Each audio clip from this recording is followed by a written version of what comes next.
I think it would be better if you didn't come to the wedding, Mom. Those words, delivered with clinical detachment over a phone call that lasted exactly 6 minutes and 22 seconds, shattered my world on a perfect April morning. I was standing in my garden, pruning roses I'd hoped would make a lovely corsage for my only son's wedding, when Ryan's name flashed across my phone screen. "What do you mean?" I asked, my gardening shears frozen mid-cut, a thorn digging into my thumb without me even noticing the pain.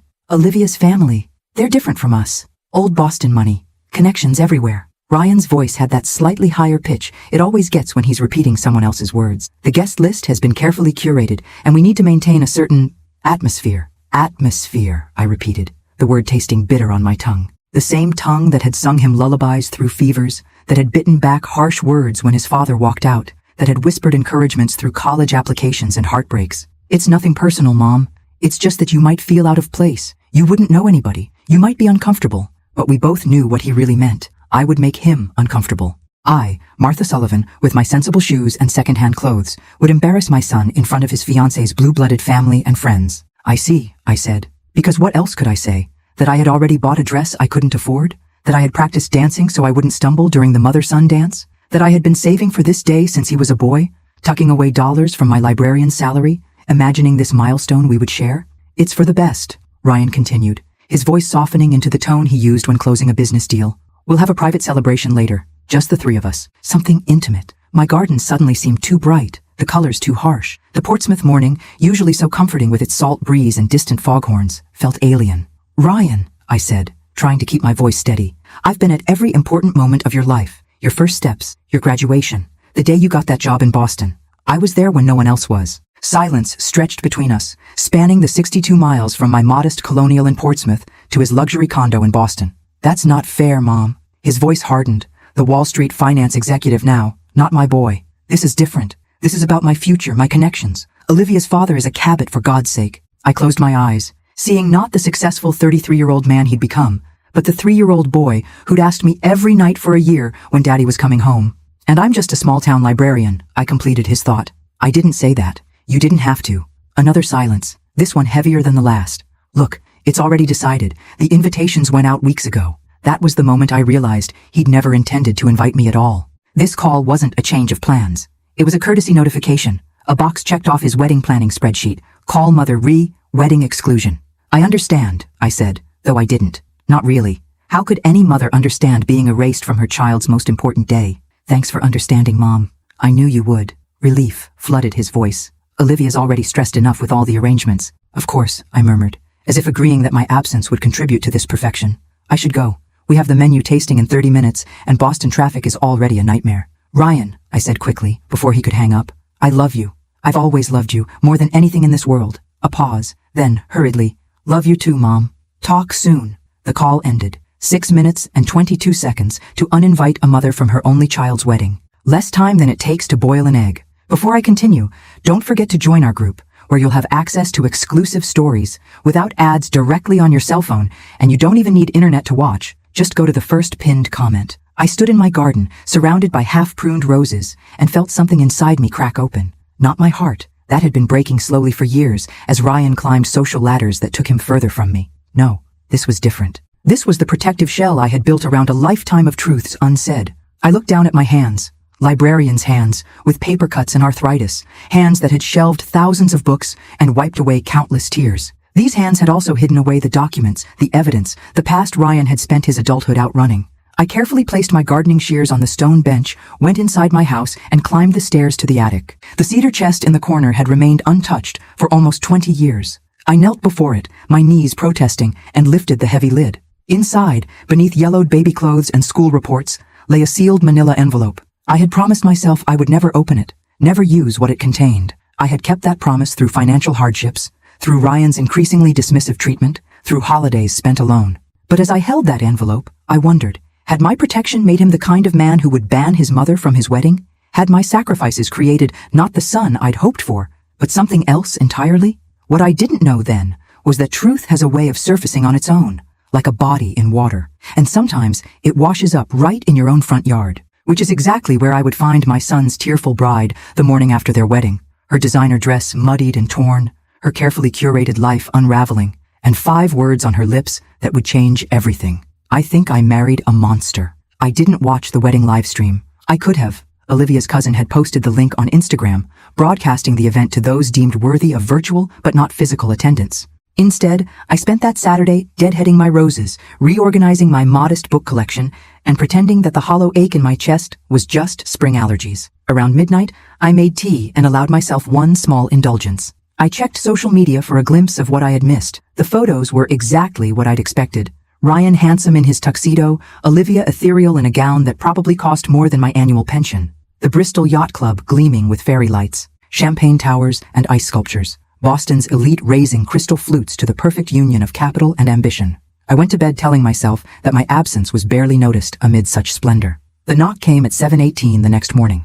Not a polite, measured knock, but an urgent, desperate pounding that jolted me from sleep. I threw on my robe and hurried downstairs, my heart racing with the sudden certainty that something terrible had happened to Ryan. What I found on my porch defied all expectation. Olivia Thompson Sullivan, as of yesterday my daughter-in-law, stood swaying slightly in the pale morning light. Her wedding dress, which had cost more than my car, was torn at the hem and stained with what looked like mud and grass. One strap hung broken over her shoulder. Her carefully styled blonde hair had partially collapsed, and mascara tracked down her cheeks in black rivers. "Mrs. Sullivan," she said, her voice hoarse. I didn't know where else to go. I had met Olivia exactly twice before this moment. Once at an awkward dinner where Ryan had spent the evening explaining me away. Mom's just a simple woman with simple tastes. And once at their engagement party, where I'd been seated at a distant table with elderly relatives no one wanted to talk to. "Olivia? What happened? Is Ryan—" "Ryan is fine." She cut me off, her voice hardening momentarily before crumbling again. "At least, physically fine." I ushered her inside, noting how she stumbled slightly. The sweet scent of champagne mingled with her expensive perfume. "I'll make coffee," I said, guiding her to my kitchen table. A solid oak piece that had witnessed 30 years of breakfasts, homework sessions, and late-night confidences, with a son who now found me embarrassing. Olivia collapsed into a chair, incongruously elegant despite her dishevelment, like a Degas ballerina in a laundromat. She stared at her manicured hands as if they belonged to someone else. "I ran away," she whispered, "from my own wedding night." I placed a steaming mug in front of her, noting the tremble in her fingers as she reached for it. "Should I call Ryan? He must be worried sick." Her laugh was bitter, almost alarming in its sharpness. "Oh, he's not worried about me. He's worried about himself. Always himself." Something in her tone, the absolute certainty, the unveiled contempt, made me pause. This wasn't just a newlywed spat or wedding night jitters. "Olivia, what happened after the wedding?" She took a long sip of coffee, her eyes closing briefly. When she opened them, they were clearer, more focused. "We were at the hotel suite, the presidential at the Four Seasons. Everything was perfect. Champagne, roses, the works." She twisted the new platinum band on her finger. "Ryan got a call. He said it was work. Stepped onto the balcony. I thought nothing of it. He's always working." She paused, her gaze now fixed on something visible only to her. I wanted to bring him more champagne, surprise him. But when I got to the balcony door, I heard him talking about my father's accounts, about moving money offshore before the old man noticed. My heart sank, a heavy stone dropping through water. "Maybe it was a work call," I suggested weakly. "Ryan handles many high-profile accounts," he said, and I quote, "Once I have control of the family trust, we can liquidate the majority holdings. The old man's too proud to admit he's been swindled, especially by his son-in-law." Her voice was stronger now, anger burning off the alcohol haze. Then he laughed and said, "She doesn't suspect a thing." I couldn't speak, couldn't find words to defend or explain. I pretended I hadn't heard anything when he came back in. We consummated the marriage." Her clinical tone couldn't hide her revulsion. "He fell asleep. I waited an hour, then took his phone. From somewhere within the folds of her ruined dress, she produced Ryan's smartphone. The passcode was my birthday. How romantic." Her laugh was hollow. "I found everything. Emails, transfers, plans to systematically drain my family's foundation once he had legal access through me." "Olivia," I managed, "this is very serious. If what you're saying is true, I have the proof right here." She cut me off, holding up the phone. "The question is, Mrs. Sullivan, did you know? Did you know what kind of man your son really is?" The question hung between us, a blade suspended by the thinnest thread. And in that moment, looking into her devastated face, I made a decision. After 30 years of protecting Ryan from the truth, perhaps it was time for truth to protect others from Ryan. "I think," I said carefully, "we need to talk about his father." "His father?" Olivia's puffy eyes narrowed slightly. "Ryan told me his father died in a car accident when he was young." A small, sad smile crossed my lips. "Is that what he told you? I suppose it's more palatable than the truth." I rose from the table, my joints stiff from the morning chill. Through the kitchen window, I could see my garden coming alive with birdsong and dew-sparkled webs. How ordinary this day looked, even as it balanced on the edge of catastrophe. Ryan's father, Daniel, is very much alive as far as I know, I said, pouring more coffee for us both. He didn't die heroically. He disappeared deliberately one Tuesday morning in October, after cleaning out our joint bank account and maxing out all our credit cards. Olivia's face registered shock, then something darker. Recognition, perhaps. The recognition of a pattern repeating itself. Ryan was 3, I continued.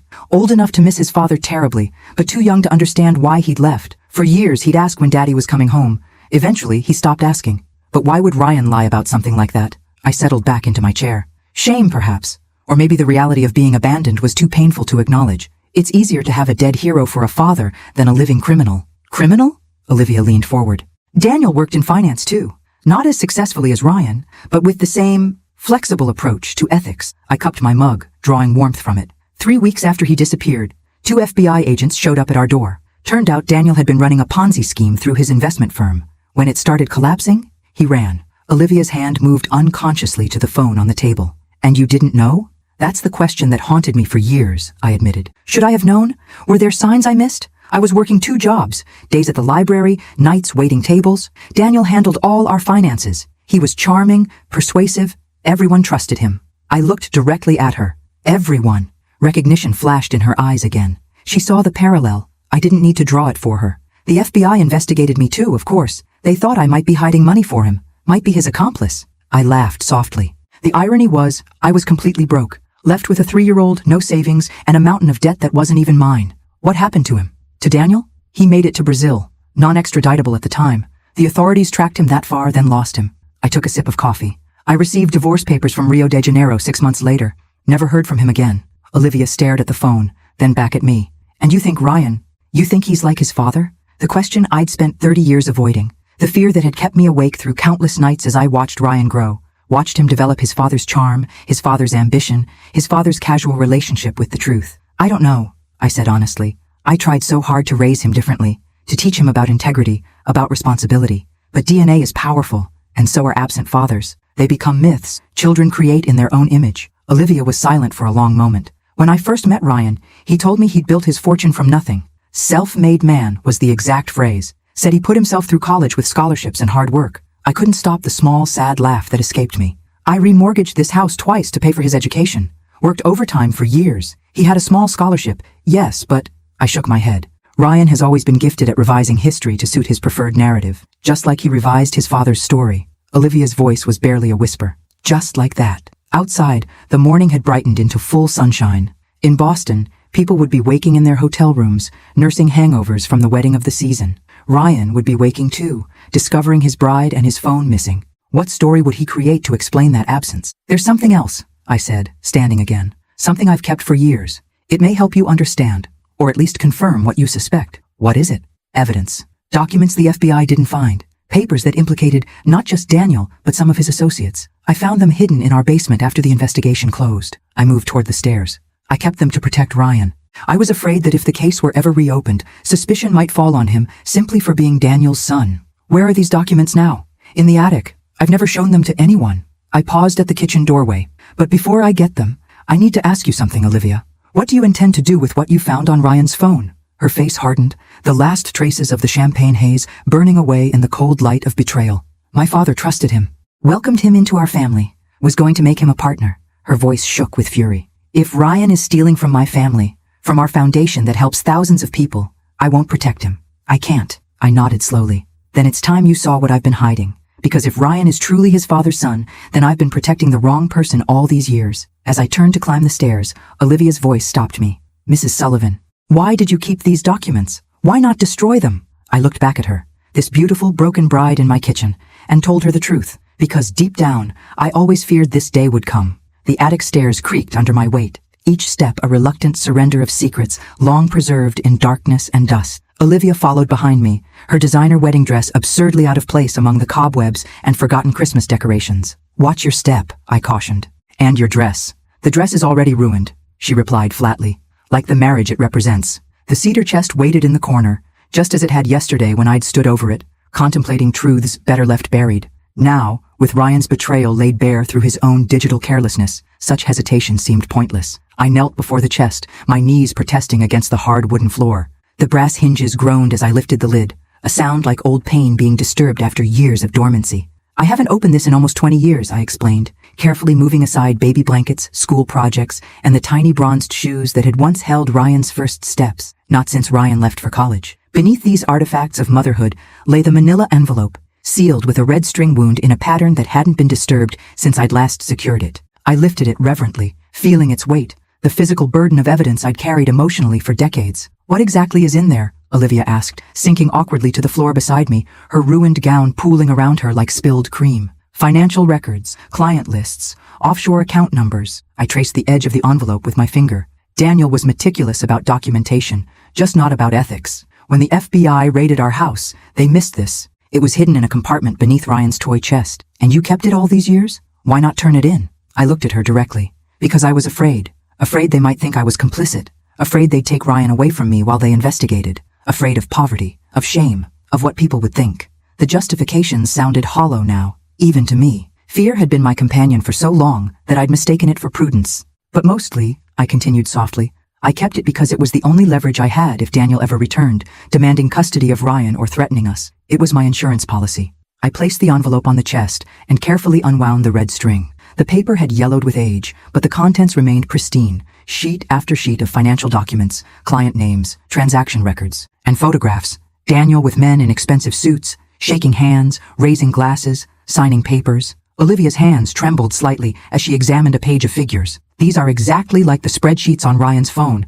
the same structure, the same method of obscuring the transfers. She looked up at me, her face pale. It's like he used his father's playbook. Perhaps he did, I said quietly. Ryan was always searching for information about his father. When he was 12, I found him going through my personal papers. In high school, he tried to contact Daniel's old associates. I always thought it was just a son searching for his father, but maybe he was searching for something else. A method, a mentor. Olivia's voice hardened. A role model for the man he wanted to become. We sat in silence for a moment, surrounded by the physical evidence of 2 generations of deception. Did you ever wonder, Olivia asked suddenly, if Ryan found these documents before you showed them to him? If he discovered his father's methods on his own? The question hit me like a physical blow.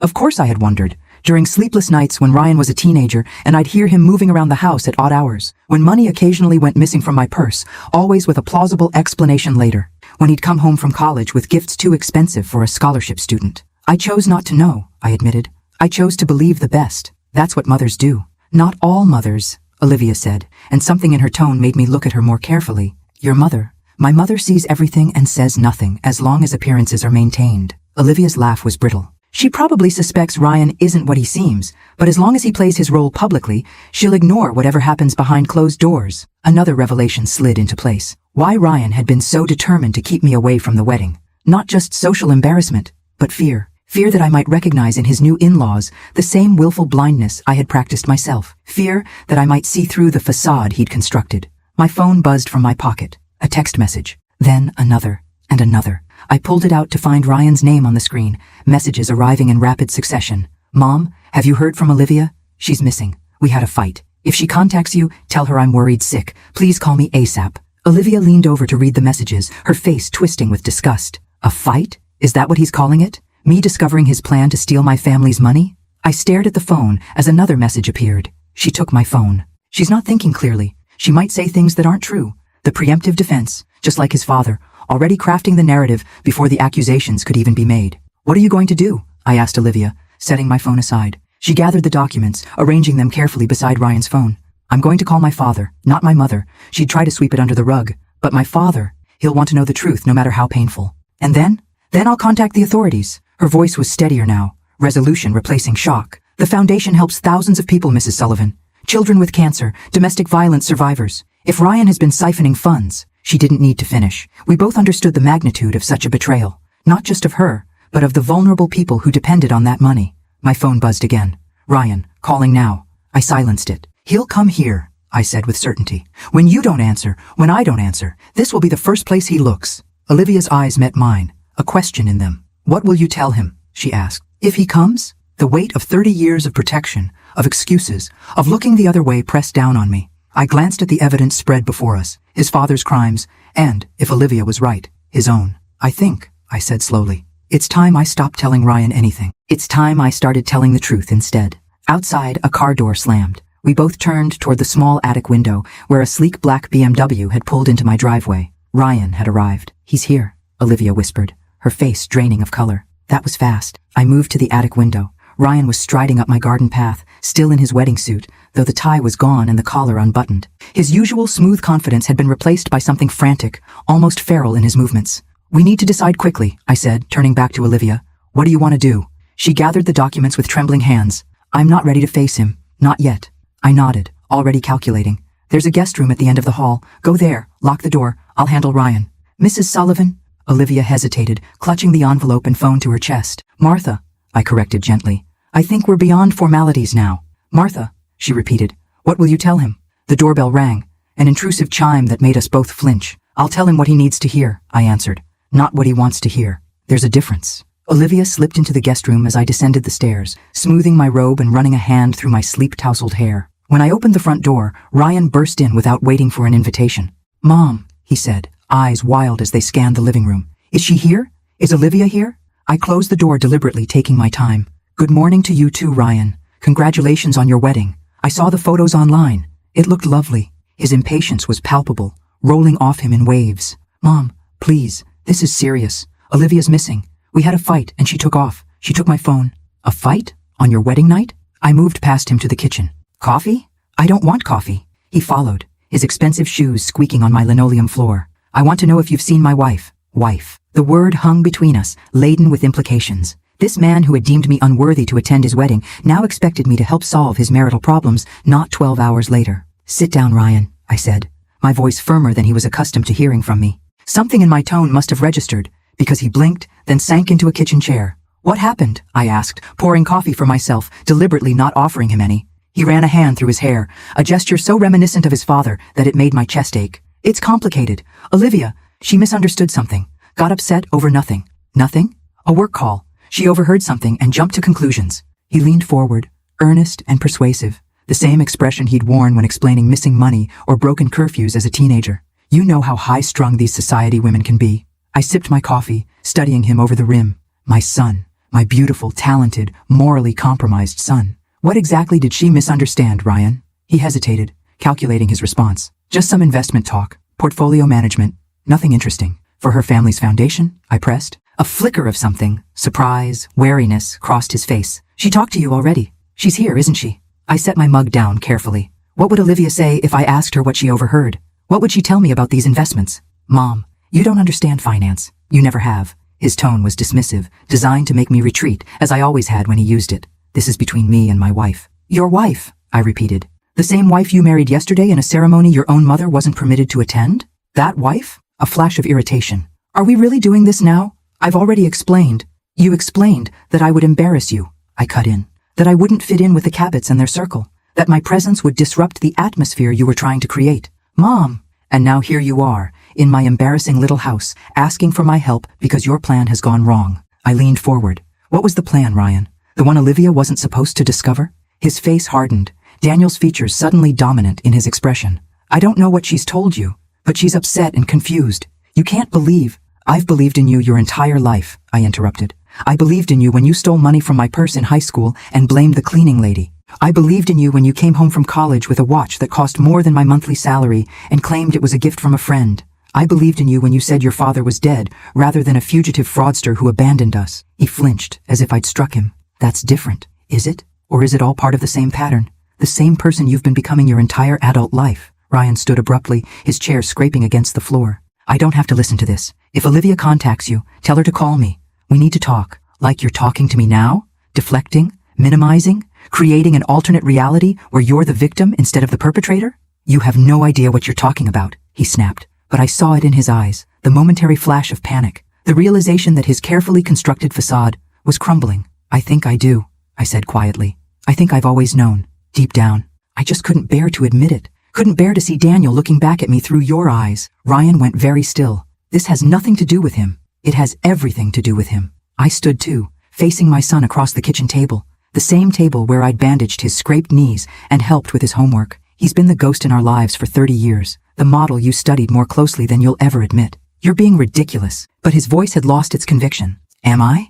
Then explain to me why your investment strategy for the Cabot Foundation looks exactly like your father's Ponzi scheme from 1989. The color drained from Ryan's face. What are you talking about? The documents, Ryan. The ones the FBI never found. The ones I kept hidden all these years to protect you. I watched his expression shift from confusion to shock to a terrible understanding. Did you think I didn't know they existed? Or did you find them years ago and decide to follow in your father's footsteps after all? For a moment, I glimpsed the child beneath the man, the lost little boy searching for his father's approval, even in absence. Then the mask slammed back into place. I want to see my wife, he demanded. I know she's here. Your wife doesn't want to see you. I moved between Ryan and the doorway, and for the first time in 30 years, I'm not going to smooth things over for you. I'm not going to make excuses. I'm not going to protect you from the consequences of your actions. Something dangerous flashed in his eyes. Get out of my way, Mom. No. I stood my ground, this aging librarian in a faded robe, facing down the son who towered over her. Not this time. You don't understand what you're doing, Ryan hissed, his handsome face contorted with an emotion I'd rarely seen him display so nakedly. Fear. I understand perfectly, I replied, maintaining my position in the doorway. For the first time in decades, I truly understand. His laugh was sharp, brittle. You think you know what's on my phone? You think Olivia, drunk, hysterical Olivia, gave you the full picture? I think I've spent 30 years ignoring partial pictures because they were too painful to examine closely. I crossed my arms. That ends today. Ryan's strategy shifted. I could see it happening. The anger drained from his face, replaced by the earnest, boyish expression he'd used since childhood to disarm me. Mom, please, I know I hurt you with the wedding. I know that was wrong. He took a step toward me, hands spread in supplication. But this situation with Olivia is complicated. Business is complicated. If you'd just let me explain to her. The way you explained why I couldn't attend your wedding. The way you explained your father's absence all these years. The way you're trying to explain away whatever Olivia found on your phone. I shook my head. No more explanations, Ryan. No more revisions of reality. He stared at me, as if seeing me for the first time. This mother who had always yielded, always believed, always made way for his version of events, suddenly standing firm. What do you want? He asked finally, voice low.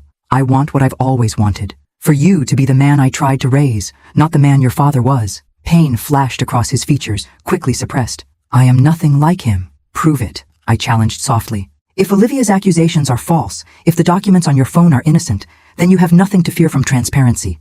Call her father yourself. Explain these investments in clear terms. Open your accounts to scrutiny. Ryan's silence was answer enough. That's what I thought, I said, disappointment a physical ache in my chest. You have no idea what it's been like, he said suddenly, his voice cracking slightly. Growing up with nothing while watching classmates take everything for granted. Scratching and clawing for every opportunity while others had paths paved for them. We didn't have nothing, Ryan.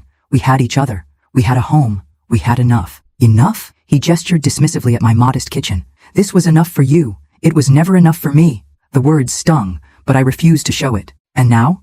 Is being married to a Cabot enough? Is access to her family's fortune enough? Or will it never be enough because what you're really chasing isn't money at all? He looked away, unable to meet my gaze. You're chasing him, I continued softly. The ghost of a father who chose money over family, who valued appearance over substance, who left without looking back. Stop, Ryan whispered. You've spent your life simultaneously running from him and toward him, denying his existence while recreating his patterns. I said stop!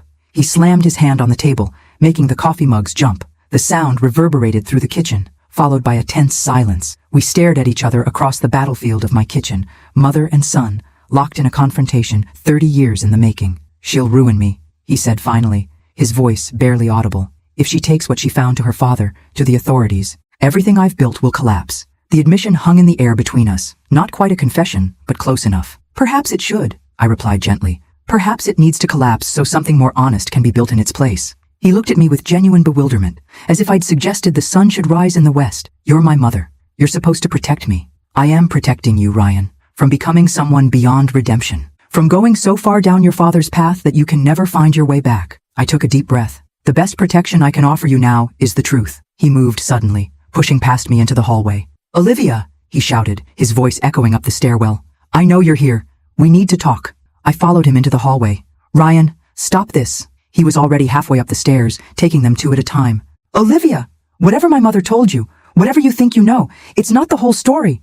I hurried after him, my heart pounding with exertion and fear. He reached the upstairs hallway and tried the guest room door, finding it locked. Olivia, open the door. He rattled the handle violently. Ryan, that's enough. I grabbed his arm, but he shook me off with such force that I stumbled against the wall. The moment crystallized between us, my son, wild-eyed and desperate, looming over me as I braced myself against the wallpaper I'd hung myself 20 years ago. For a heartbeat, I saw genuine shock in his eyes, as if he couldn't quite believe what he'd just done. Before either of us could speak, the guest room door opened. Olivia stood in the doorway, Ryan's phone in one hand, the manila envelope in the other. Her ruined wedding dress had been replaced with an old sweater and pair of jeans I kept in the guest room, items left behind by a library colleague who had stayed with me during a snowstorm last winter. The borrowed clothes hung loosely on her slender frame, but somehow she looked more formidable than she had in designer silk. "I heard everything," she said, her voice steady despite the redness around her eyes. "Every word." Ryan straightened, immediately shifting into charm mode. "Olivia, darling, thank God you're safe. I've been worried sick." "Save it." She held up the phone. "I've already sent copies of everything to my father, and to our family attorney." The color drained from Ryan's face. "You did what?" "While you were downstairs trying to manipulate your mother, again, I was making sure the truth couldn't be buried. Again." She stepped fully into the hallway, keeping her distance from Ryan. "It's over." "Olivia, you don't understand," Ryan began, desperation edging his voice. "Those investments are completely legitimate. If you'd just let me explain the strategy. The strategy of gradually transferring foundation funds through a series of shell companies until they land in your personal offshore account." Olivia's laugh was cold. "That strategy?" Ryan went very still. "Who else have you told?" The question carried a weight that made my skin prickle. Not a denial, not an explanation, just a calculation of damage control. "My father is on his way here now," Olivia replied. "He should arrive within the hour, and he's bringing company, the foundation's forensic accountant, and our family attorney." I watched my son's face as the reality of his situation sank in. The mask of charm and confidence crumbled, revealing something harder and more desperate beneath. "Mom," he said, turning to me with pleading eyes, "you can't let this happen. Those documents in the envelope, if they come out now, if they're connected to me." "Then what, Ryan?" I asked quietly. "The truth about your father becomes public? The truth about what you've become follows?" He stared at me, this stranger wearing my son's face. "You'd really do that? Destroy your own son?"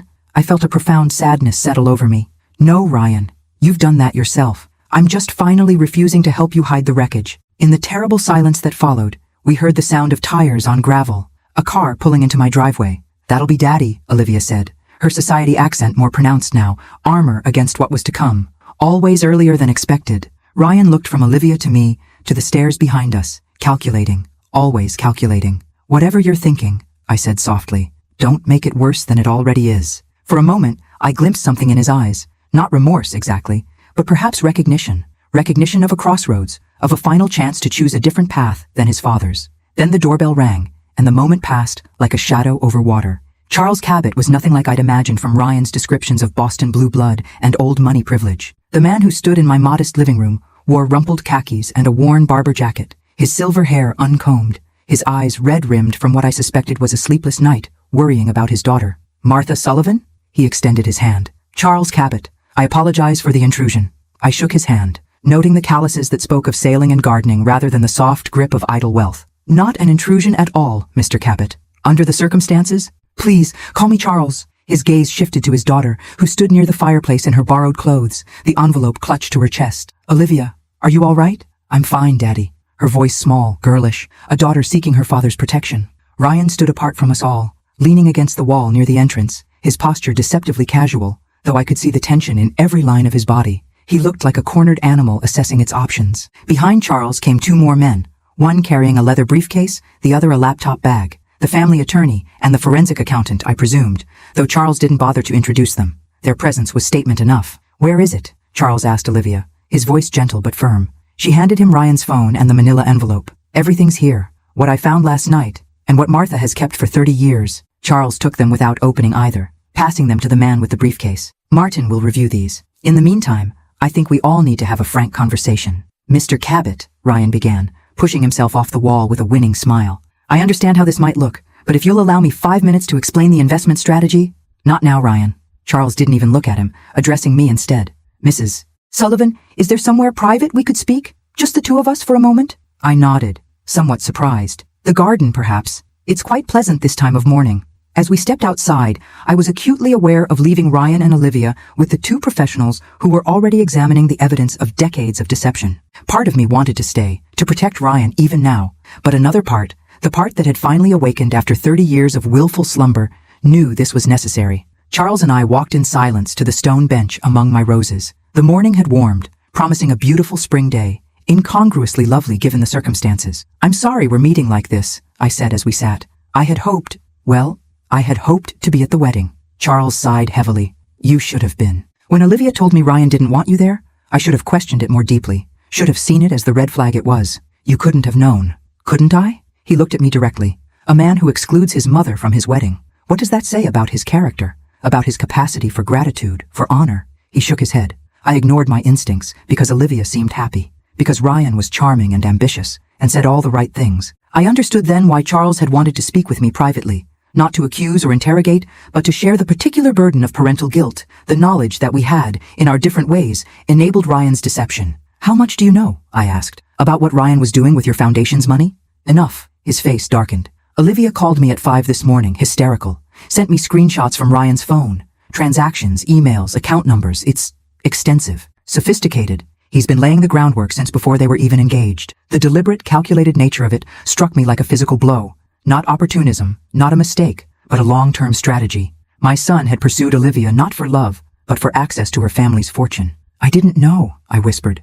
I suspected he wasn't the man I raised him to be, but this, of course you didn't know. Charles's voice was surprisingly kind. We see what we want to see in our children. We make excuses. We look away from evidence that would break our hearts. I thought of the cedar chest in my attic, of documents hidden for decades, of suspicions buried beneath layers of maternal protection. Sometimes we know more than we admit, even to ourselves, I said softly. Charles nodded, understanding without need for further explanation. Olivia mentioned documents. Something about Ryan's father? Yes. I turned slightly to face him directly. Daniel, my ex-husband, was involved in financial fraud similar to what Ryan appears to be doing. He disappeared when Ryan was 3, after stealing from his clients and emptying our accounts. I see. Charles absorbed this without visible judgment. And the documents? Evidence I found after the FBI investigation closed. Papers that implicated Daniel and some of his associates. I kept them hidden all these years. To protect Ryan?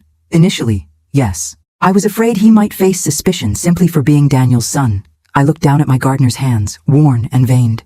Later, I kept them as insurance against Daniel's return. And finally, I trailed off, the truth too painful to articulate. Finally, you kept them because you began to suspect Ryan might be following his father's path. Charles finished for me. I nodded, unable to speak through the tightness in my throat. We all fail our children in different ways, Martha, he said after a moment. I gave Olivia everything except the tools to recognize predators disguised as princes. You protected Ryan from everything except his own worst instincts. A bitter laugh escaped me. Quite a pair of parents we make. Indeed. A ghost of a smile touched his lips before fading. The question now is what happens next? What are your intentions? Regarding Ryan? Charles sighed deeply.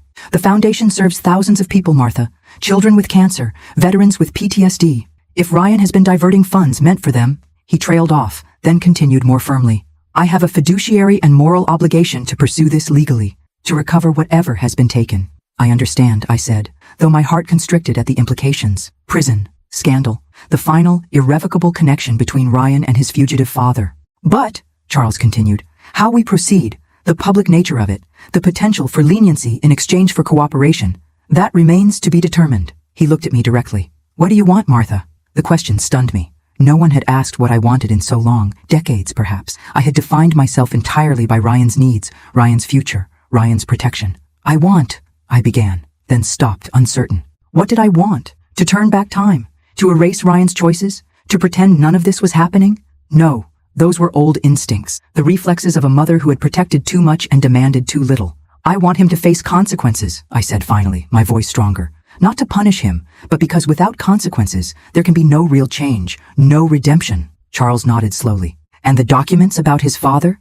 Are you prepared for those to become public as well? Was I? The question hung between us as I considered the implications. The community where I'd lived for 40 years would learn that I had harbored evidence in a federal case. Friends, colleagues, neighbors, all would see the web of deception I'd helped weave. Yet alongside that fear came another feeling, one I barely recognized, relief. The prospect of living without secrets, without the constant vigilance required to maintain a false narrative, felt suddenly like freedom. Yes, I said, surprised by my own certainty. I'm tired of protecting lies, even my own. Charles reached over and briefly covered my hand with his, a gesture of solidarity from one parent to another. Then let's go back inside, he said, standing. It's time for truth to have its day. As we walked back toward the house, I noticed Ryan watching us through the window, his expression unreadable at this distance. My son, my beautiful, flawed, corrupted son. For the first time, I saw him clearly, not as the child I had protected, nor as the monster Olivia feared, but as a man standing at a crossroads of his own making. What path he would choose in the coming hours would determine not just his future, but the final chapter of our shared story. And for once, I would not be writing that chapter for him. The atmosphere in my living room had shifted during our absence. Ryan sat rigidly on the edge of the sofa, his wedding suit rumpled, his face a mask of controlled panic. The accountant and attorney had spread papers across my coffee table, printouts from Ryan's phone, alongside the yellowed documents from my envelope. The physical evidence of 2 generations of fraud laid bare on the surface, where I usually place tea and mystery novels. Olivia stood by the window, arms crossed, watching the proceedings with a detachment that seemed both defensive and necessary. When she glanced at her father and me entering, her expression softened briefly, before hardening again as her gaze moved to Ryan. "Mr. Sullivan," the attorney, Martin, said as we entered, "perhaps you'd like to explain these offshore accounts in the Caymans and Singapore?" Ryan's eyes darted to me, then to Charles, seeking an ally, finding none. "Those are perfectly legitimate investment vehicles," he began, his voice sliding into the smooth, confident tone I'd heard him use countless times. "Tax efficiency is a standard practice in wealth management." "And the systematic transfers from the Cabot Family Foundation?" Martin pressed. "The circular transactions through shell companies that ultimately terminate in your personal accounts? Is that also standard practice?" "You're misinterpreting the flow of funds," Ryan insisted. "If you understood the broader strategy—" "I understand perfectly," the accountant interrupted, looking up from his laptop. "I've spent 20 years investigating financial fraud. This," he gestured to the screen, "is textbook, almost elegant in its construction, but fraud nonetheless." Ryan's confident facade cracked slightly. "This is absurd. You can't possibly have reviewed everything in 30 minutes. "We don't need to review everything," Martin replied coolly. "The pattern is clear from even a cursory examination. And the similarities to your father's methods," he tapped the yellow documents, "are rather striking." At the mention of his father, Ryan flinched visibly. His eyes found mine, accusatory. "You showed them everything?" "Yes," I said simply. "Why?" The raw betrayal in his voice nearly broke my resolve. "Why now, after all these years of protection?" I moved to sit across from him, close enough to see the pulse jumping in his throat. "Because protection without accountability isn't love, Ryan.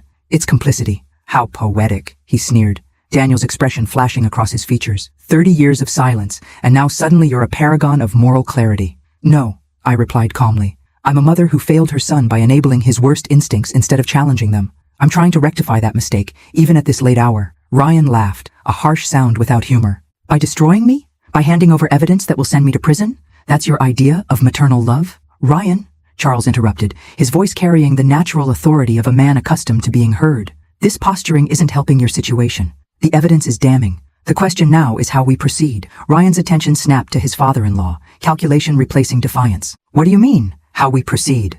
Charles settled into an armchair, every inch the CEO, despite his rumpled appearance. "We have several options, none of them pleasant, but some less catastrophic than others." "I'm listening," Ryan said cautiously. "Option 1. We contact the FBI immediately. The foundation presses charges for wire fraud, embezzlement, and possibly RICO violations. Your mother's documents about Daniel become part of the evidence. You face federal prosecution with a potential sentence of 20 to 30 years. Ryan paled, but remained silent. "Option 2, Charles continued. You cooperate fully. Return every penny taken from the foundation. Provide complete transparency about all accounts, all transactions. Sign a confession and accept a plea deal that will likely still include prison time, but substantially less." "And option 3? Ryan asked, the lawyer in him still seeking alternatives. Charles leaned forward. "There is no option 3, son. Not this time. The only variables here are how long you serve and how much damage is done to everyone involved in the process." The finality in Charles's tone seemed to land heavily on Ryan. For perhaps the first time in his adult life, he faced a situation he couldn't charm, manipulate, or explain his way out of. "If I cooperate," he said slowly, "what happens to the public aspect, the publicity?" Ah, I thought, there it was, Ryan's true concern. Not the moral implications, not the betrayal of trust, but the damage to his carefully constructed public image. "We would handle it as discreetly as possible," Charles replied, "for Olivia's sake and for the foundation's. A quiet resolution, a private plea agreement.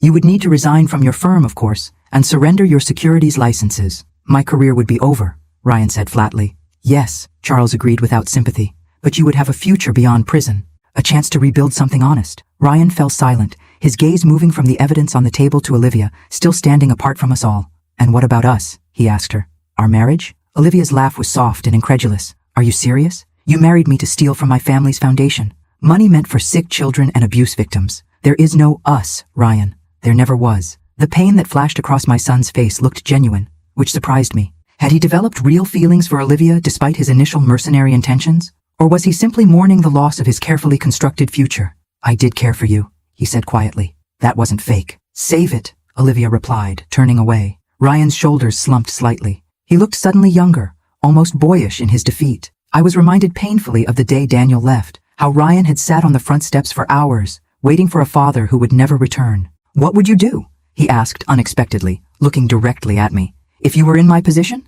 The question caught me off guard. After decades of Ryan dismissing my advice, my experience, my perspective, he was actually asking what I would do. I would choose the path with truth at its center, I said carefully. Not because it's easy, but because living with lies is ultimately more painful than facing consequences, says the woman who hid evidence for 30 years, he replied. But the barb lacked its earlier venom. Yes, I acknowledged, and look what that deception has cost us both. Ryan fell silent again, his eyes moving to the documents spread across the table. I could almost see him calculating odds, weighing options, searching for an escape route that simply didn't exist. Finally, he looked up at Charles. If I agree to full cooperation, full restitution, can I have some time? A few days before we formalize anything? Charles exchanged glances with his attorney. Time for what, exactly? To get my affairs in order. To prepare. Ryan's voice was carefully neutral. 72 hours. That's all I'm asking. The implication hung unspoken in the air. Time to run. Time to disappear. Time to follow his father's path, one final, irrevocable step. No, I said firmly, before Charles could respond. Absolutely not. Ryan's eyes snapped to mine, startled by my vehemence. You will not do what he did, I continued, leaning forward to meet his gaze directly. You will not disappear, leaving others to clean up your mess. You will not spend your life looking over your shoulder, cutting yourself off from everyone who ever loved you. You will not become him, Ryan. I won't allow it. It's not your decision, he said. But I heard the uncertainty beneath his defiance. Perhaps not, I conceded. But for once in your life, I'm telling you the unvarnished truth. If you run, you will destroy whatever chance you have of redemption. Whatever fragment of the good man I raised that still exists inside you will wither and die. A tense silence filled the room. I could feel Charles and the others watching our exchange, but my focus remained entirely on my son, this brilliant, broken man who stood at the precipice of his father's path. I don't know how to face this, Ryan finally whispered, his voice so low I barely heard it.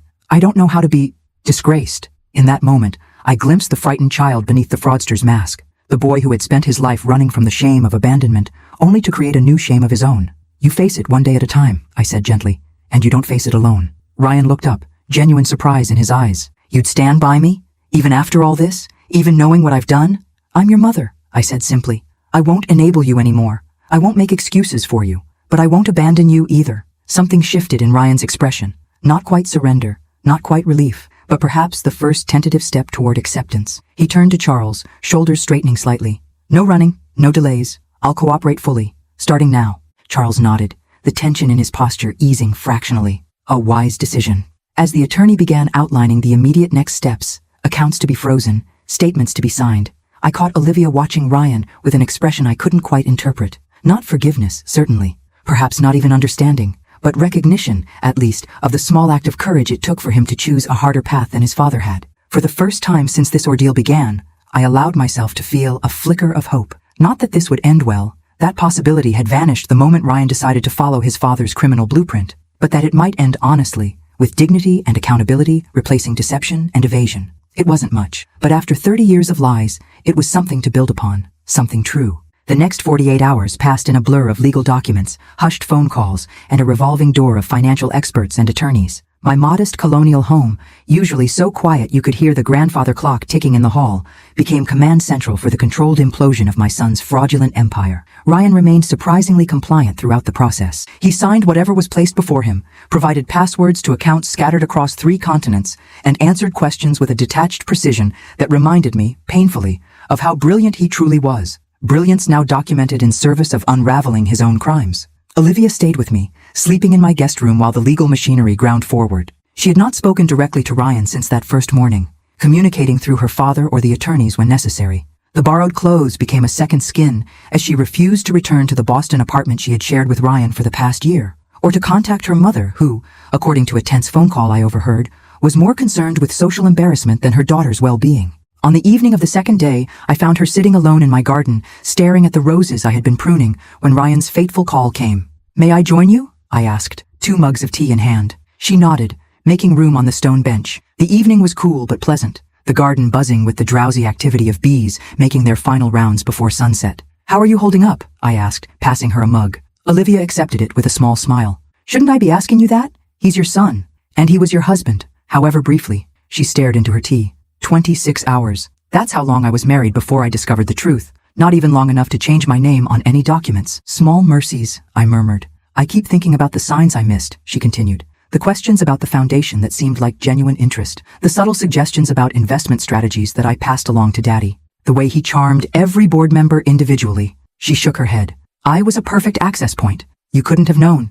Couldn't I?" She looked at me directly. There were moments, brief, easily dismissed, when I caught something calculating in his eyes, when his charm seemed rehearsed rather than natural, but I ignored them because he fit so perfectly into the future I'd imagined. I recognized the particular pain in her voice, the agony of realizing you've been willfully blind to what was right in front of you. "We believe what we need to believe," I said gently. "It's a very human failing." Olivia studied me over the rim of her mug. "How did you do it? Raise him alone after his father left?" The question took me by surprise. No one had ever really asked about that time. The brutal years of working multiple jobs, of explanations to a confused child, of night classes and secondhand clothes and dinners cobbled together from whatever was on sale that week. "One day at a time," I replied. "Some days better than others. Most days just putting one foot in front of the other and hoping I wasn't making irreparable mistakes." I sipped my tea, memories surfacing. The irony is that everything I did, every sacrifice, every protection, every white lie about his father was meant to spare him pain, to give him advantages I never had. And instead, I may have laid the groundwork for what he became, I finished, by shielding him from consequences, by hiding uncomfortable truths, by allowing him to believe his own carefully constructed narratives. We sat in silence for a moment, two women connected by the same man, equally blindsided by who he truly was. "The foundation will recover most of the money," Olivia said finally. "Daddy's team has already located about 80% of it. The rest," she shrugged, "the rest is the cost of my poor judgment." "Ryan will make restitution," I said. "Even if it takes years, even if it's after prison." Olivia nodded, though her expression suggested skepticism. "Your documents about his father have been tremendously helpful, you know. They've allowed the forensic team to identify patterns they might have missed otherwise." "Small comfort," I said ruefully. "Not small at all," she countered. "If you hadn't kept those papers, if you hadn't made the difficult choice to share them now, who knows how much more damage Ryan might have done, how many more people he might have hurt." Her perspective startled me. I had viewed my decision to reveal Daniel's documents as a failure, the final collapse of my decades-long effort to protect Ryan. But Olivia saw it as something else entirely, an act of courage that prevented further harm. "I never wanted to be the reason my son went to prison," I admitted. "You're not," she said firmly. "His choices are the reason, his actions, not yours." A weight I hadn't realized I was carrying seemed to lighten slightly. Not disappear. Nothing could eliminate the grief of watching your child face consequences of this magnitude, but shift, becoming somehow more bearable. "What will you do now?" I asked her. "After all this is resolved?" Olivia looked out across the garden, considering. "Travel, maybe. Somewhere far from Boston society and expectations. Then perhaps law school." A small, determined smile crossed her lips. "I think I'd like to specialize in financial crimes, actually. Use this experience for something constructive. You'll be excellent at it," I said, meaning it. In just 2 days, I'd seen the steel beneath Olivia's socialite exterior. An intelligence and resilience her mother-in-law of 26 hours appreciated far more than her son ever had. "And you?" she asked. "What will you do when—" She trailed off, unable to directly reference Ryan's impending incarceration. I hadn't allowed myself to think that far ahead. My life for 30 years had revolved around Ryan, his needs, his future, his protection. Even now, with his crimes exposed and his future drastically altered, my instinct was to focus entirely on him, on prison visits and commissary accounts and legal appeals. But as I sat in my garden with this young woman who had found unexpected strength in catastrophe, I realized I had a choice to make. I could continue defining myself solely as Ryan's mother, his protector, his lifeline, or I could, even at 68, begin to rediscover who Martha Sullivan might be beyond those roles. "I think," I said slowly, "I might finally write that book about early American female poets I've been researching for 20 years. The manuscript pages are still in a box in my attic, gathering dust alongside other abandoned dreams." "I'd read that book," Olivia said, and again I heard the genuine interest beneath her polite response. "And I'll be here for Ryan, of course," I continued, "but not to the exclusion of everything else. Not anymore." The sun was setting now, casting long shadows across the garden. Tomorrow would bring more legal meetings, more unraveling of Ryan's schemes, more painful revelations. But tonight, in this quiet moment between storms, I allowed myself to imagine a future where truth, however painful, provided a foundation more solid than any deception ever could. "Thank you," Olivia said unexpectedly. For what? For showing me what real courage looks like. She set her empty mug on the bench between us. It would have been so much easier for you to keep hiding those documents, to help Ryan cover his tracks, to choose your son over justice. It wasn't courage, I demurred. Just exhaustion with lies. Sometimes they're the same thing, she replied wisely. As darkness fell around us, I considered her words. Perhaps she was right. Perhaps courage sometimes looks like simply laying down the burdens you've carried too long. The secrets, the justifications, the protective lies. Perhaps truth, in the end, is not just about moral rectitude, but about the profound relief of no longer having to remember which version of reality you're supposed to maintain. In the gathering twilight, I made a silent promise to myself. No more protective deception. No more willful blindness. No more sacrificing truth on the altar of comfort. Whatever came next, for Ryan, for me, for the fractured family we had become, would be faced in the clarifying light of honesty. It was, I realized, the only gift I had left to give my son. And perhaps, after all these years, the only one he truly needed. 6 months passed. The maple outside my kitchen window cycled through spring green to summer fullness to autumn flame. Nature's reliable rhythm continuing despite the seismic shifts in my personal landscape. Ryan had been sentenced to 7 years in federal prison, a remarkable reduction from the potential 30 years, thanks to his cooperation and Charles Cabot's behind-the-scenes influence. Not mercy exactly, but pragmatism. Full restitution was more likely if Ryan maintained some hope for a future after incarceration. I stood at my kitchen sink, washing the last breakfast dishes and watching golden leaves spiral down onto my garden path. Today was visiting day. In 2 hours, I would make the 90-minute drive to the minimum security facility where Ryan was serving his time, carrying permitted magazines and family photos in a clear plastic bag. My phone rang. The landline I still maintained despite everyone's insistence that it was obsolete. Only a handful of people had the number now. Hello? Martha? It's Charles Cabot. In the months since Ryan's sentencing, Charles and I had developed an unexpected friendship. Not close exactly, but a connection forged in the crucible of shared pain and responsibility. Charles, how are you? Well enough. Just checking if we're still on for tonight? I smiled despite myself. The faculty reception? Yes, though I still think you're overestimating my contribution. Hardly, he replied. The Boston University English Department is thrilled to have you guest lecture on Emily Dickinson and her contemporaries. Your research is apparently groundbreaking. Their word, not mine. My cheeks warmed at the praise. 3 months ago, on a whim born of our garden conversation, I had submitted my long-abandoned manuscript to a former colleague who had recently become department chair. To my astonishment, she had not only read it, but championed it, resulting in both a publishing contract and an invitation to teach a special seminar in the spring. Will Olivia be there? I asked, changing the subject. Briefly, she has an evening class at Harvard Law, but wanted to stop by to support you. Pride swelled in my chest at the mention of Olivia. After spending 2 weeks in my guest room, she had moved to Cambridge to begin an accelerated law program, determined to transform her ordeal into purpose. We spoke weekly, our unlikely friendship, one of the few positive outcomes of the whole painful episode. Give her my love. I'll see you both tonight, after my visit with Ryan. We said our goodbyes, and I returned to watching the falling leaves, thinking about cycles, patterns, and the possibility of breaking them. The visiting room at Devon's Federal Medical Center was designed to minimize the institutional feel. Soft chairs arranged in conversational groupings, muted colors, even some potted plants struggling valiantly under fluorescent lighting. Still, there was no disguising what it was, a carefully monitored space where inmates could briefly pretend they were part of the outside world. Ryan was already seated when I arrived, wearing the standard khaki uniform that still looked jarringly wrong on him. 6 months of prison life had changed him physically. He was leaner,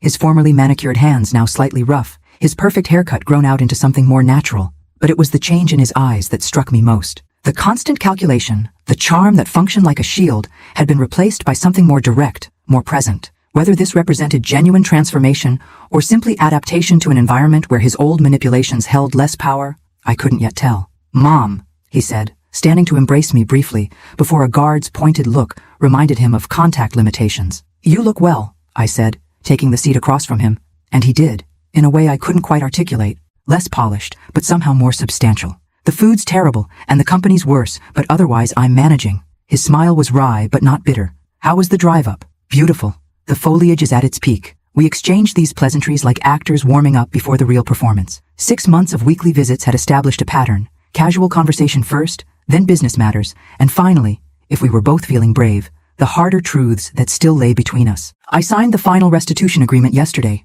Ryan said, moving to the business portion.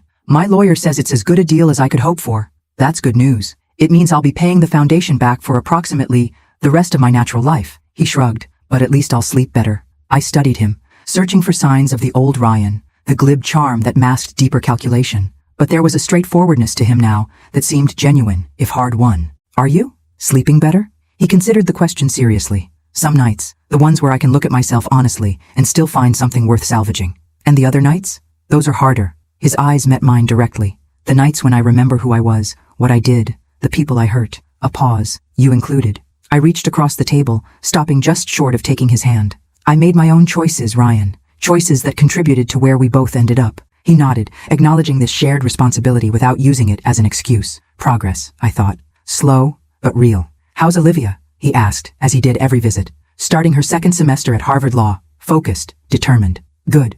A genuine smile crossed his face. "She'll make an excellent attorney. She's specializing in white-collar crime and victim advocacy." Ryan winced slightly, then laughed. "Of course she is. Turning pain into purpose. Something we're all trying to do, I think." He studied me with new interest. "Speaking of which, Charles mentioned you're teaching next semester and publishing your research?" "Yes." I couldn't keep the excitement from my voice. "A special seminar on women poets of early America, and the book comes out in February." "That's fantastic, Mom."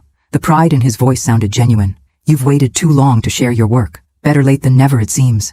A comfortable silence fell between us. Through the large windows, I could see maple trees similar to mine, their leaves creating a kaleidoscope of amber and crimson against the blue October sky. "I found some of Dad's old letters," Ryan said suddenly. "When the FBI was clearing out my apartment, they were in a file I kept in my home safe." My breath caught. "Letters? From when?" "Recent ones. We've been in contact for years." He watched my reaction carefully. "Since I was in business school." Though I had suspected something like this, the confirmation still felt like a blow. "I see." He reached out first, found me through social media. Ryan's voice was steady, factual. "He was in Uruguay by then. New name, new life, new family. And you never told me. I wanted something that was mine alone, something you couldn't protect me from or manage." He paused, "and I wanted to understand him, to know the man behind the myth you and I had created in his absence." I absorbed this, feeling the sting, but understanding it too. "And did you understand him?" "Eventually." Ryan's eyes turned distant. He wasn't the villain I'd imagined as a child, nor the hero I created later, just a man who made terrible choices and spent his life running from them. A self-deprecating smile touched his lips. "Sound familiar?" "You're not him, Ryan," I said firmly. "You made different choices in the end, because I had something he didn't," Ryan replied. "Someone who finally held me accountable instead of making excuses. Someone who loved me enough to let me face consequences." The simple truth of his words brought unexpected tears to my eyes. All those years of protection, of enabling, of smoothing his path, and what he had needed most was the one thing I had been too afraid to give him. Accountability born of genuine love. "What happened to him?" I asked. "To Daniel? Died 3 years ago. Pancreatic cancer." Ryan's expression was complex. Grief mingled with relief, anger with acceptance. "He never found peace, Mom. Never stopped looking over his shoulder, never formed real connections. His whole life was a performance, like yours was becoming," I thought but didn't say. The parallel hung unspoken between us. "I have something for you," Ryan said, reaching into his pocket and withdrawing a folded piece of paper. "I wrote this in my therapy group last week. The counselor suggested I share it with you when I was ready." He handed it across the table, a simple sheet torn from a notebook, covered in Ryan's distinctive handwriting. At the top, a title, "Truths I Am Learning to Accept." "You don't have to read it now," he said quickly. "It's just things I'm trying to understand. About myself, about us." I folded the paper carefully and tucked it into my purse. "Thank you. I'll read it when I get home." Our time was nearly up. Around us, other families were saying their goodbyes, exchanging last hugs and promises to return next week. "The fall seminar at the university," Ryan said as we stood. "Will you tell me about it on your next visit? What you're teaching? Who your students are?" "Of course," I replied, touched by his interest in this new chapter of my life, a chapter separate from him, from his needs, from our shared past. "I'm proud of you, Mom," he said softly, "for becoming more than just my mother, for finding your voice again." The role reversal, my son expressing pride in me rather than the other way around, felt strange, but not unwelcome. Perhaps this too was part of our healing, this recalibration of a relationship that had been unbalanced for too long. As I drove away from Devon's, the late afternoon sun transformed ordinary trees into blazing sculptures of gold and crimson. I thought about cycles broken and renewed, about truth's power to wound and to heal, about how endings sometimes contain the seeds of unexpected beginnings. Before I continue, don't forget to join our group, where you'll have access to exclusive stories, without ads directly on your cell phone, and you don't even need internet to watch. Just go to the first pinned comment. At a rest stop halfway home, I finally unfolded Ryan's letter and read his painfully honest reflections, acknowledgments of harm done, recognition of patterns inherited and chosen, and in the final paragraph, a commitment that brought fresh tears to my eyes. I am learning that redemption isn't found in being forgiven or forgotten, but in the daily choice to live honestly, even when it's harder. My father never understood this. Thanks to you, I have a chance to. That evening, as I stood in Boston University's faculty lounge with Charles beside me and Olivia across the room, deep in conversation with a constitutional law professor, I felt a sense of rightness that had eluded me for decades. Not happiness exactly. Too much had been lost. Too much damage done for simple happiness. But something more sustainable. The quiet satisfaction of living in truth, however difficult, rather than in comfortable deception. My son was in prison. My manuscript was being published. I was teaching again. Olivia was finding her path forward. All of us irrevocably changed by choices made and truths revealed. None of it was what I would have chosen or predicted a year ago. Standing in my garden, with pruning shears in hand, preparing for a wedding I wouldn't attend. Yet as I looked around at this new life taking shape from the ashes of the old, I recognized that sometimes the most painful truths create the most authentic beginnings. And beginnings, unlike endings, contain infinite possibility. If you enjoyed this story, please don't forget to like, comment, and subscribe to our channel for more emotional family stories that will touch your heart. Hit that notification bell so you never miss our latest uploads. Your support means the world to us and helps us continue sharing these powerful stories with our community. 1 year later, the auditorium at Boston University hummed with anticipation. Faculty members in academic regalia mingled with students and guests, their conversations creating a gentle murmur that filled the space. At the podium, the Dean of Arts and Sciences adjusted her microphone. Ladies and gentlemen, we are honored to welcome you to this special event celebrating the publication of Voices Unsilenced, America's Forgotten Female Poets, 1790-1850, by our own distinguished visiting professor, Dr. Martha Sullivan. Seated in the front row, I smoothed my new dress, a deep burgundy that Olivia had insisted brought out the warmth in my complexion, and tried to calm my racing heart. At 69, I was experiencing a series of firsts that most people encountered decades earlier. First book publication, first university lecture series, first public reading of my work. Charles Cabot sat to my right, politely applauding.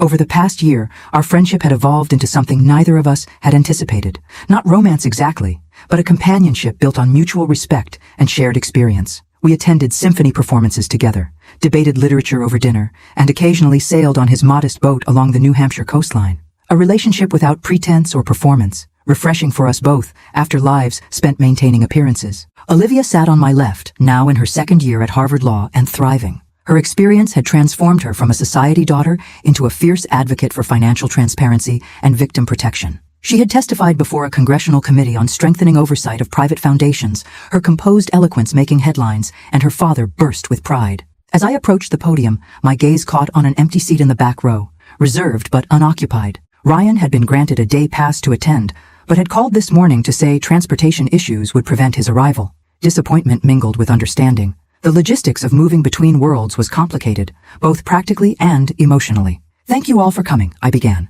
placing my reading glasses on my nose and opening my book to the marked page. This project has been 30 years in the making, though I didn't realize until recently that the delay itself would become part of the story. As I read selected passages, analyses of poems by women whose voices had been marginalized, forgotten, or deliberately obscured, I felt a sense of completion. Not just for the academic work finally finding its audience, but for my own voice, so long subordinated to others' needs and narratives. Halfway through the reading, movement at the back of the auditorium caught my eye. The door had opened quietly, and a figure slipped into the reserved seat. Ryan, in a suit and tie, his hair now cut short in a practical prison style, nodded slightly when our eyes met. My voice faltered momentarily before continuing, stronger now, with the knowledge that my son, the real one, not the illusion I had protected for so long, was witnessing this moment of reclamation. After the reading, during the reception, Ryan approached cautiously, aware of the curious glances from those who recognized him from news coverage of his case. "You made it," I said, embracing him briefly. "Barely. The transport was delayed." He gestured around at the crowded reception. "This is amazing, Mom. You were amazing. Thank you for coming. I know it wasn't easy to arrange." He shrugged. "My counselor thought it was important. Part of recognizing the full personhood of parents, seeing you as more than just extensions of my needs and expectations." I laughed softly. "Prison therapy seems to be working wonders for your insight. It's either that or stare at the wall for 7 years. His smile was wry but not bitter. Turns out introspection is the only luxury available inside. Charles approached, offering his hand to Ryan. Their relationship was cordial but distant, respect without warmth, civility without connection.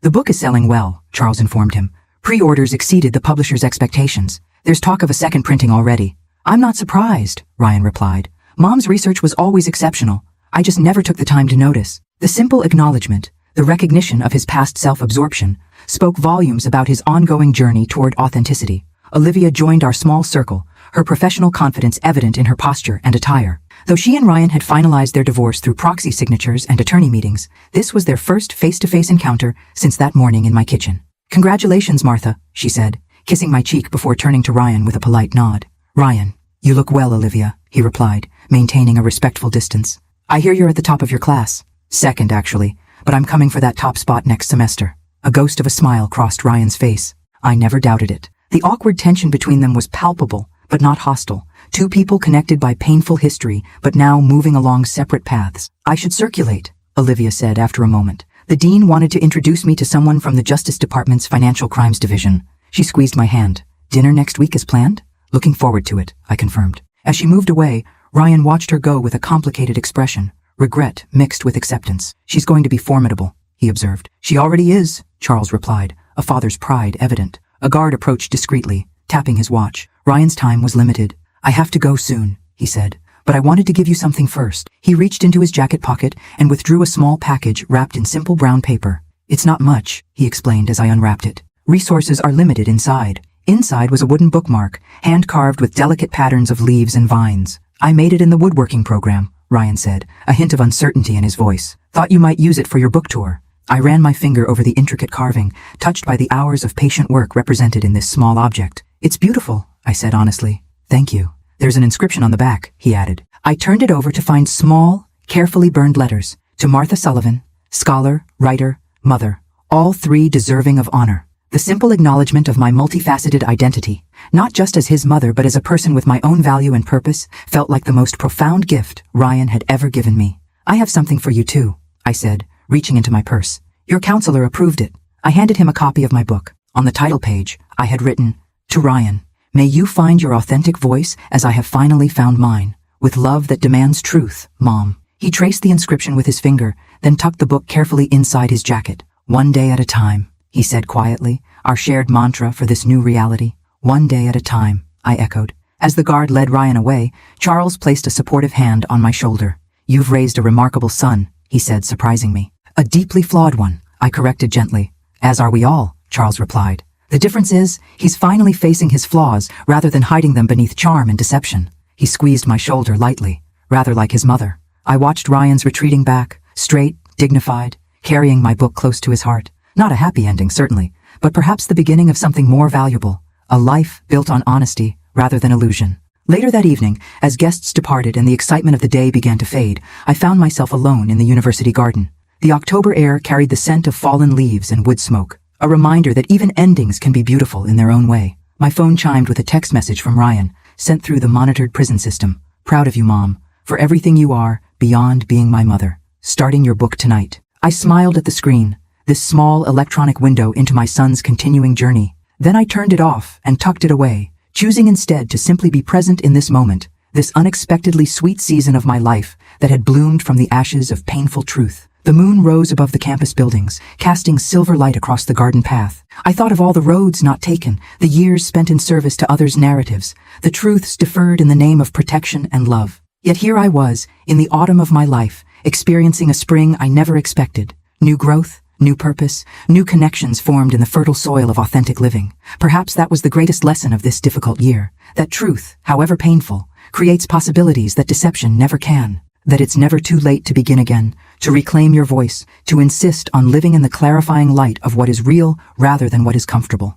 I gathered my coat around me and began the walk back to the faculty parking lot, where Charles waited to drive me home. Tomorrow would bring more challenges, more complex emotions, more delicate navigation of this new landscape. But tonight, under the October moon, surrounded by the evidence of a life reclaimed, rather than merely survived, I felt something approaching peace, not the peace of perfect resolution.